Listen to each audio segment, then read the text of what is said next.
So we're going to continue this October series. We're talking about the blessings of harvest. And last week, we got to talk about the idea that harvest has come. We talked about all of these amazing things that have already happened in this ministry, happened in our lives, happened as a result of being part of this community. We thought about that, we felt it, we co-created some of that energy last week. And so part of it is then, where do we go from there? So, I like to think about the next step. We're going to kind of go through this almost as if we were thinking about it as an agricultural or a farming practice. I'm not a farm girl. I think y'all can see that. Not a farming person, but I did have the opportunity a number of years ago, maybe about 6 years ago. I was doing some training with an organization called the Wallace Center. It was the Food Systems Leadership Network. And their purpose, they're still around, shout outs to the network and to Susan, who do amazing work in this country about building sustainable farming and agriculture, about teaching people in the urban areas about agriculture, about supporting rural people in new and inventive ways to be able to support our food systems. It's a wonderful organization. And so I was doing some training for them as a consultant, and I got the opportunity to go out into one of the local farms. And it was an urban farm in New Orleans, Louisiana. It's called Grow Dat, as in D-A-T, not grow that, but Grow Dat, all right?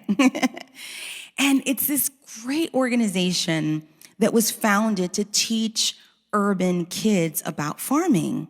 And so if you go to New Orleans, if you're ever there, it's really such a beautiful, impressive setup they have right in the middle of like a public park. And so they have acres in this park that was donated to them, and they teach young people farming from start to finish. But the beauty of what they do too is they're developing life skills, and they're developing lessons that farming teaches us. Did anybody grow up on a farm or have any farm background? Okay. So some of you know that many of the things that are part of a farming process teach you this fortitude and teach you grace and teach you faith. Because there's so many things that happen. And so we're going to be moving forward this month, kind of using some of these farming agriculture analogies to give thanks for all of what we have and how we move forward as a community. So I was at Grow Dat and, taking a tour and meeting all of these amazing young people who were doing incredible work. And they were teaching me. Now, I'm a city girl. I was concrete jungle. I didn't know the first thing about any of this.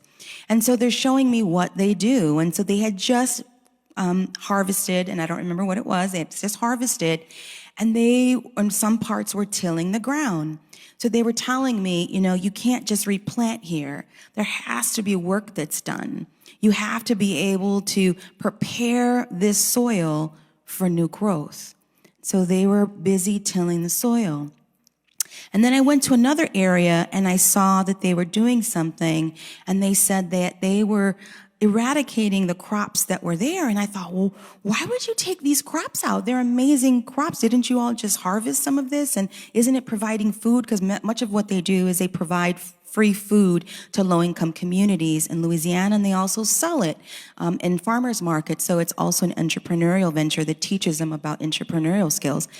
But they said, no, we have to do that. We have to rotate crops. Didn't know that.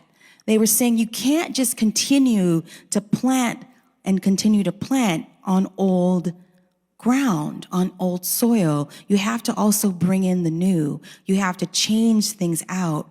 And so I thought, wow, that's a really interesting thing. So that inspired me personally to kind of go back home and start playing with things and just at least planting a few things. And it was actually quite funny. I bought some jalapeno pepper plants, and I had them sitting there week after week after week. So finally, the gentleman who did my lawn took mercy on the jalapeno plants and planted them.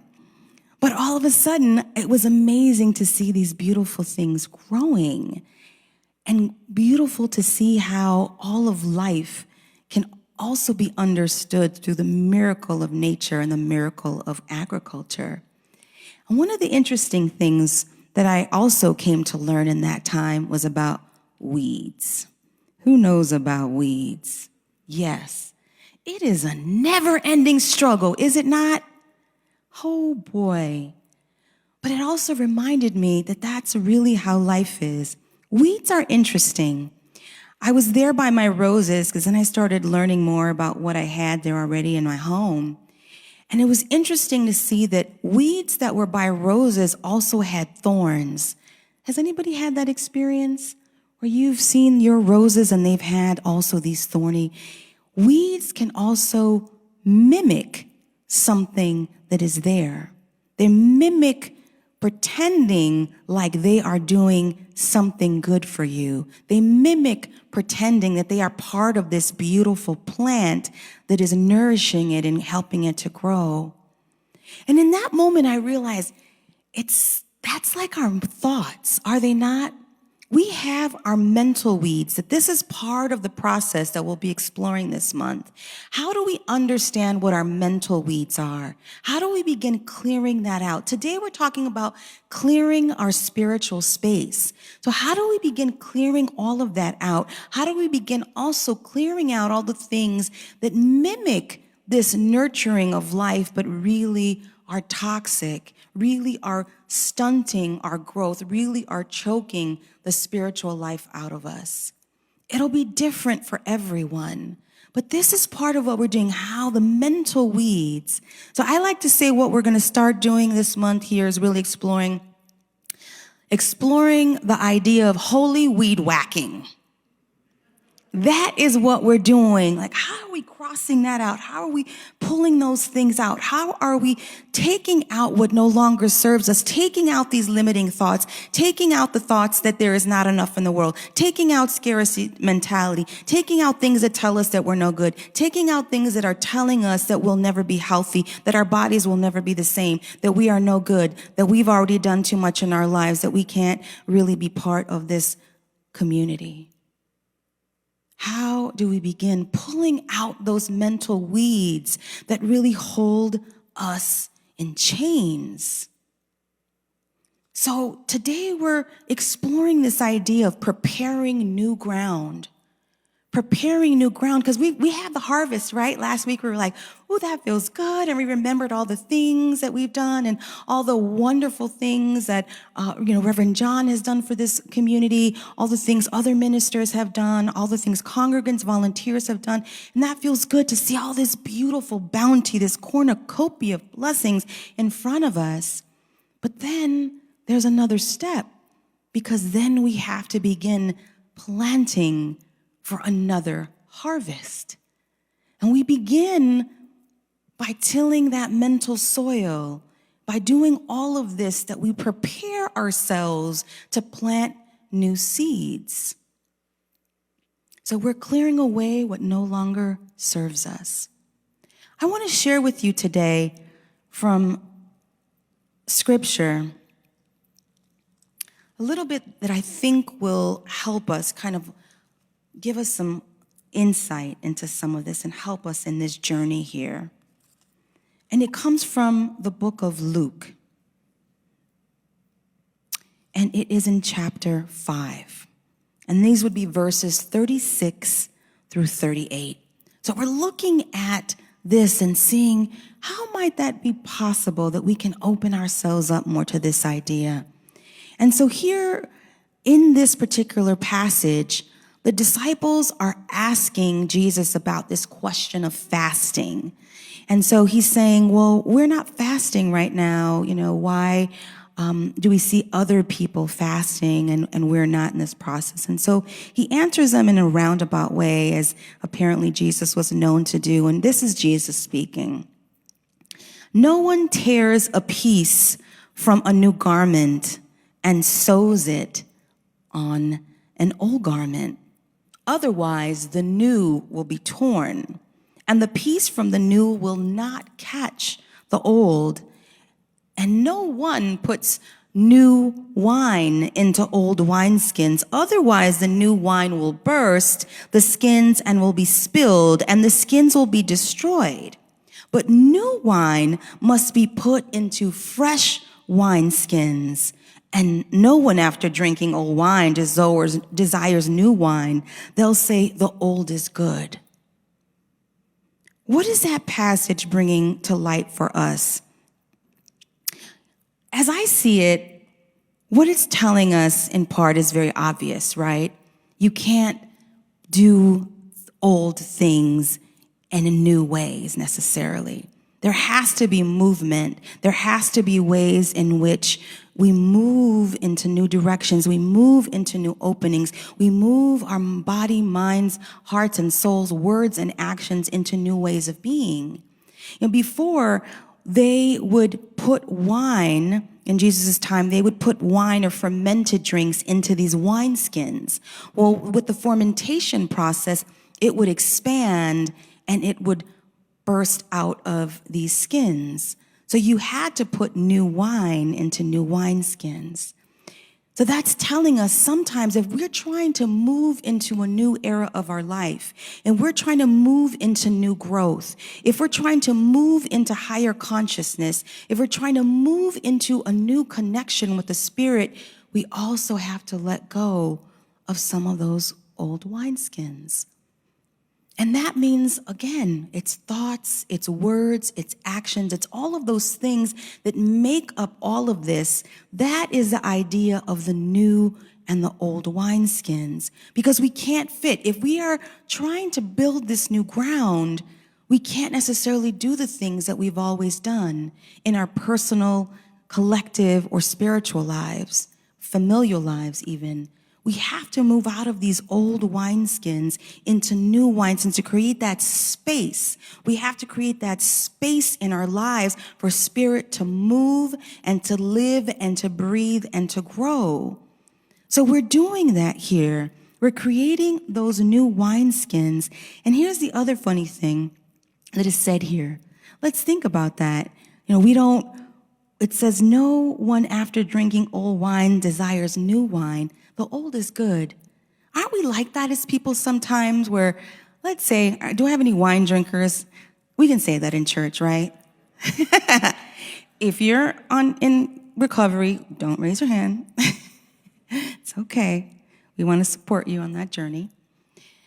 But if you are a wine drinker, and let's say you're used to, or maybe even a beer drinker, let's say, and you're used to one particular brand, but then someone introduces you to something else, and it's like, wow, maybe you were drinking Merlot, and all of a sudden, November, Beaujolais Nouveau is a variety that comes out for the holidays, and you drink that, and you're like, wow, this is amazing. This passage is reminding us that sometimes we settle into the old ways of being. Sometimes we settle into those old wineskins and say, this is good. This has worked. This is amazing. I like this old wine. But Spirit is calling us to say, but there's more. There's so much more. What new wineskins do you need to start opening up in your life to be able to, again, expand that space for the Spirit to move? If we try to make sense of our lives moving forward sometimes, or Spirit moving through a lens of old expectations, then sometimes we're missing the amazing things that happen. Has that ever happened to you where you're so sort of locked in to a thing or to an outcome or to a way of being or doing that later you realize, I missed what I had? Maybe that was an old relationship. Ooh, has anybody been there? Or you let someone go out of your life? You were like, I didn't get it then. I wasn't prepared. I wasn't open. I didn't have my new wineskin ready to have that space, that understanding, those mental weeds gone, to be able to understand that this was for me, that I could appreciate it. So that's part of it, is we have to open ourselves up to all of this to really recognize and be part of all the amazing things that are ready and waiting to happen in our lives and in this community. So today I'm going to give you we're practical Christianity, are we not? Tell me how to do this. Don't just give me the Bible. Don't just give me all of this hubbub. I want to know, what does this mean for my life and how can I apply this?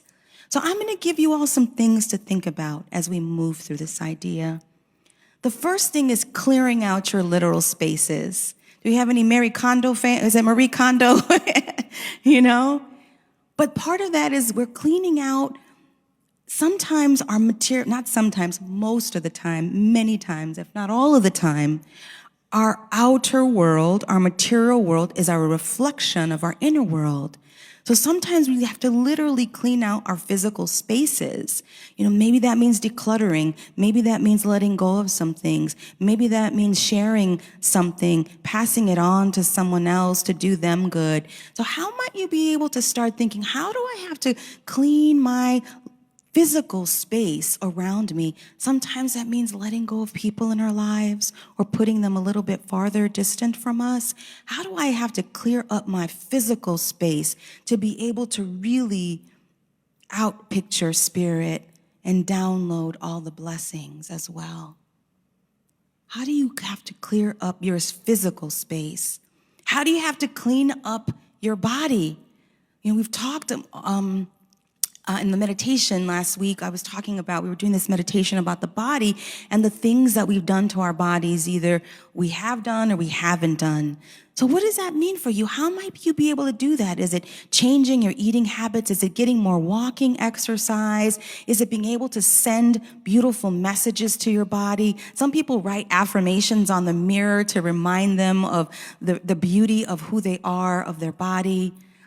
My wife and I right now are going through actually a detox, so I literally know about cleaning up the body right now. Not easy. Giving up sweet stuff for me, not easy. But that's also part of the process.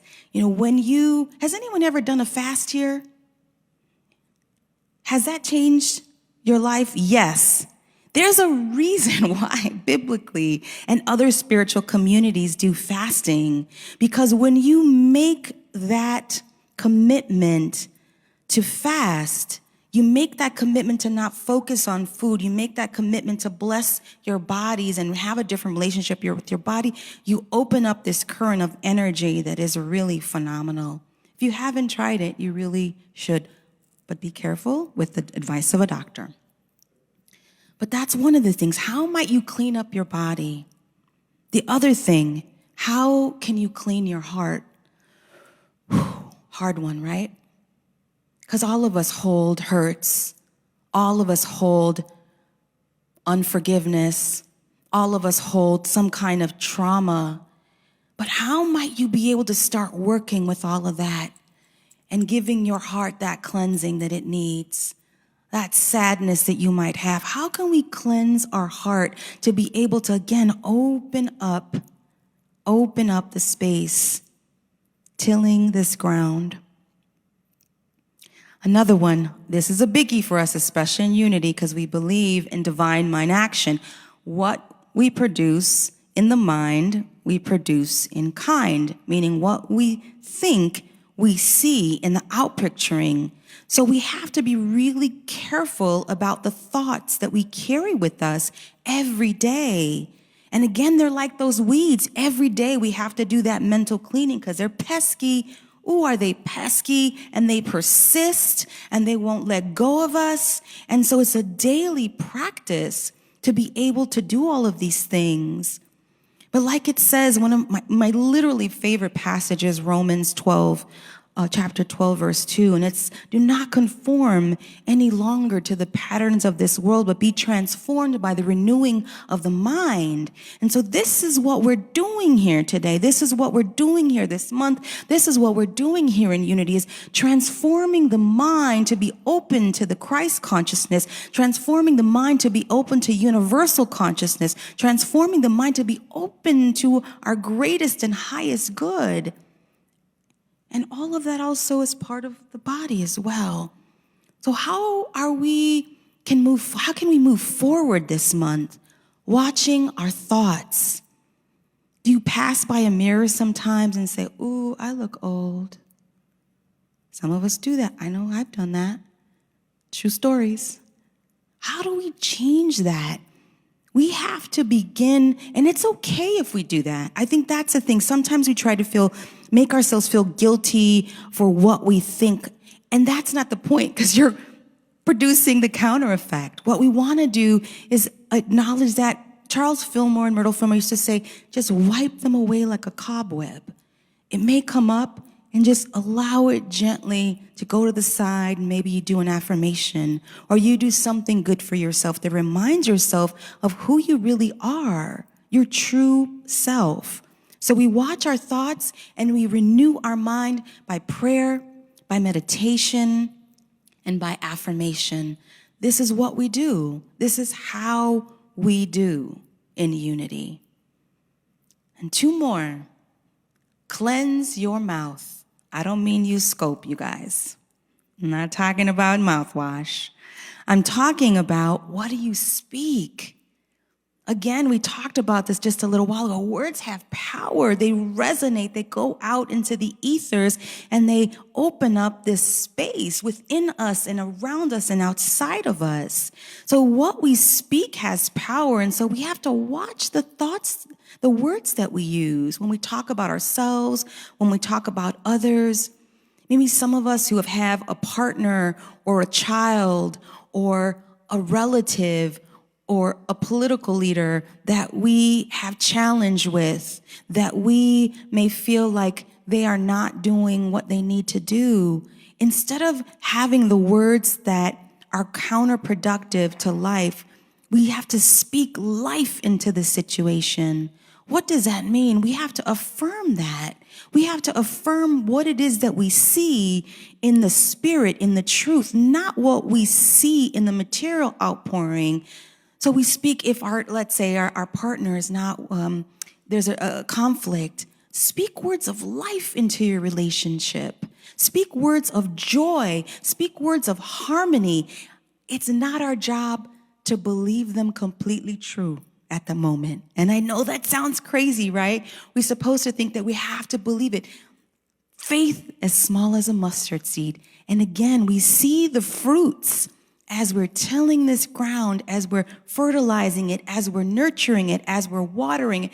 This is what we're doing here when we're cleansing this space, when we're speaking the words of life, speaking words of life into these walls.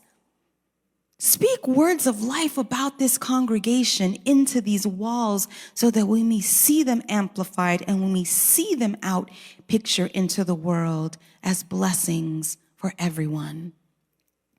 And lastly, cleanse your feet. Sounds kind of weird, right? But that's your actions. Has anyone ever heard the phrase feet to faith? You know, you're walking what you're speaking. You're walking what you're thinking. You're doing the action. That's Unity's fifth principle. It's about taking the principles into practice. And so how are we cleansing that? How are we maybe coming on Sunday? Oops, I'm going to step into something right now. Maybe some fertilizer I'm stepping in right now. Oops. But how are we coming on Sunday and maybe not doing this outside? And it happens because I've been there. I sat back there for years, and even sometimes ministers are not immune to that.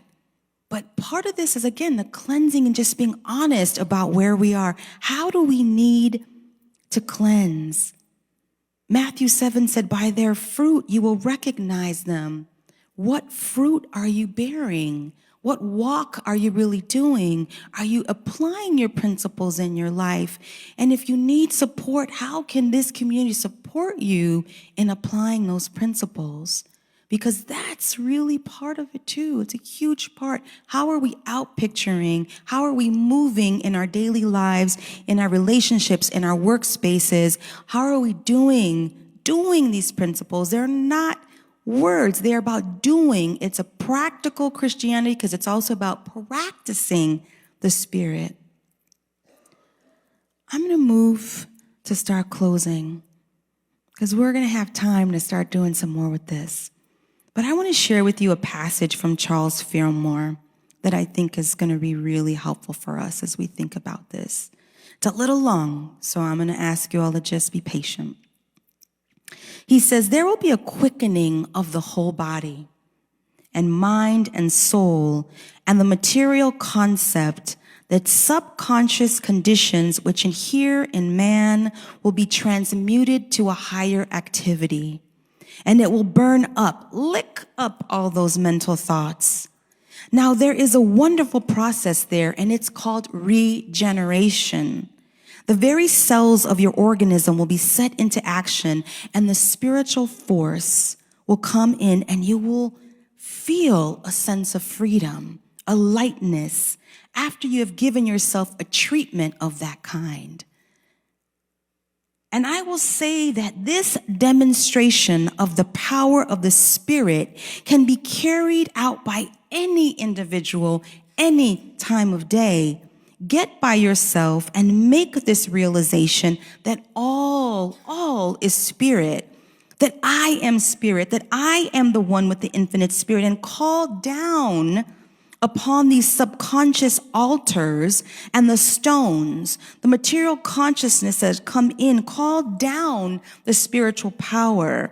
The transmutation will go on.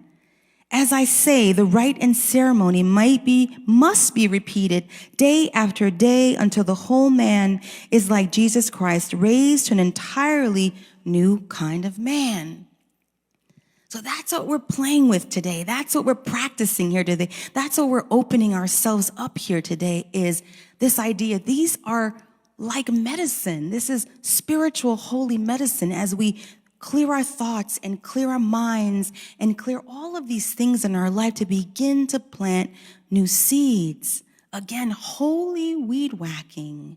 We're putting this to work. We're putting this to practice. We're opening ourselves up to being obedient to the Spirit. We have a hard time with that, don't we? It's hard to just listen to what Spirit is telling you to do or the messages that your intuition is giving you. But we're opening ourselves up to that right now because that is so important. Obedient and disciplined. Again, the daily practice. So we leave here today with the intention to work the Spirit, work the principles, work the practice. Are we ready to work the principles or continue to work the principles? Yes, who's ready? Who's ready online? Who's ready to move forward into a new era, a new consciousness, a new opening, a new opportunity, a new blessing for your life and your family and your community? The harvest has come, and now today we prepare to plant new seeds, new space, new opportunities. Charles Fillmore called it fructifying the Spirit. Who wants to be fructified? The fructification that we're doing here today.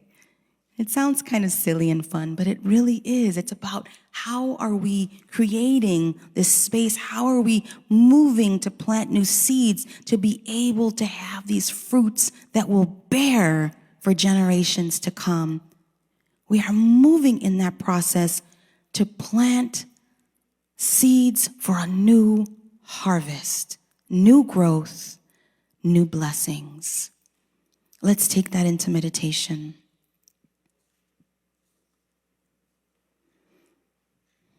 I invite you to just close your eyes. Take some beautiful, deep cleansing breaths. Breathing in and breathing out. Relax into this sacred moment as we commune here together, as we spend time here in community and in communion, as we open up this space for new seeds and new harvest and new growth and new opportunities. Take some deep cleansing breaths like you haven't taken today or maybe this week. Relaxing into this divine moment, knowing that there is no accident, that you are called here by divine appointment to be able to clear out. We are clearing out today. What needs to be cleared out today? What do we hold in our hearts that needs to be cleared out today? What is being held in these walls that needs to be cleared out today? Old hurts, old traumas, old sadness. What needs to be cleared out in your life? Old judgments. We are making room for new wine. New wineskins.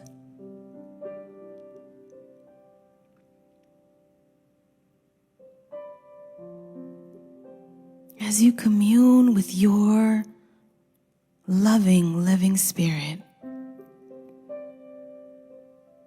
what are you being called in your personal life to clear out? How is this process unfolding? How might it unfold? What comes to you now? And we don't have to have all the answers right now. We only set this intention to clear the space, because in clearing the space, we invite the new. We invite joy. We invite excitement. We invite zeal. We invite opportunity. We invite collaboration. We invite healing. We invite wholeness. We invite forgiveness. We invite passion. We invite so much into this space. What do you invite into this space right now? What are you wanting to clear, to invite into this space right now? What seeds are you making ready for? What do we need to have here to be able to plant those seeds? So we clear out, knowing and affirming that this soil is rich. This planting will be powerful, and this harvest will be mighty. Allow that to really move in your cells, the understanding, the knowing, the faith of the mighty power of the harvest of the Spirit. Allow it to just fill you right now as we move into the silence.